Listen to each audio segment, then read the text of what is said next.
لیکن جس چیز کی طرف میں آپ کو اشارہ دینا چاہتا ہوں وہ یہ ہے کہ بعض مرتبہ ریاکشنز آتے ہیں آپ کے ایکشنز کے،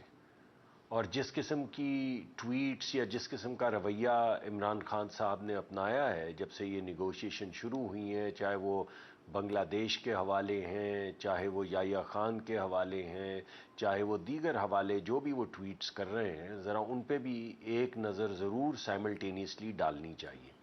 کہ اگر گڈ فیتھ کے اندر نیگوشیشنز ہو رہی ہیں اور آپ سب یہ کہہ رہے ہیں کہ حکومت کے اوپر گڈ فیتھ مقرر ہے، اور میں آپ کی بات مان رہا ہوں کہ حکومت پہ گڈ فیتھ مقرر ہے، تو ایک گڈ فیتھ خان صاحب پہ بھی مقرر ہے۔ یعنی خان صاحب کا رویہ اگر یہی رہے کہ میں قبر تک پیچھا کروں گا،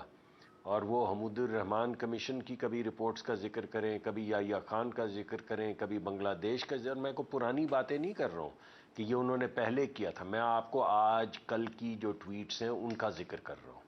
اور بڑی تفصیل سے، کیونکہ وہ بڑی مہارت رکھتے ہیں یہ ٹویٹس لکھنے میں،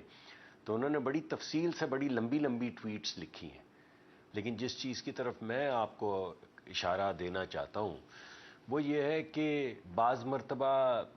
ریاکشنز آتے ہیں آپ کے ایکشنز کے، اور جس قسم کی ٹویٹس یا جس قسم کا رویہ عمران خان صاحب نے اپنایا ہے جب سے یہ نیگوشیشن شروع ہوئی ہیں، چاہے وہ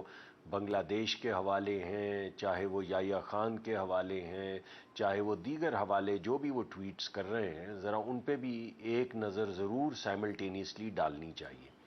کہ اگر گڈ فیتھ کے اندر نیگوشیشنز ہو رہی ہیں اور آپ سب یہ کہہ رہے ہیں کہ حکومت کے اوپر گڈ فیتھ مقرر ہے، اور میں آپ کی بات مان رہا ہوں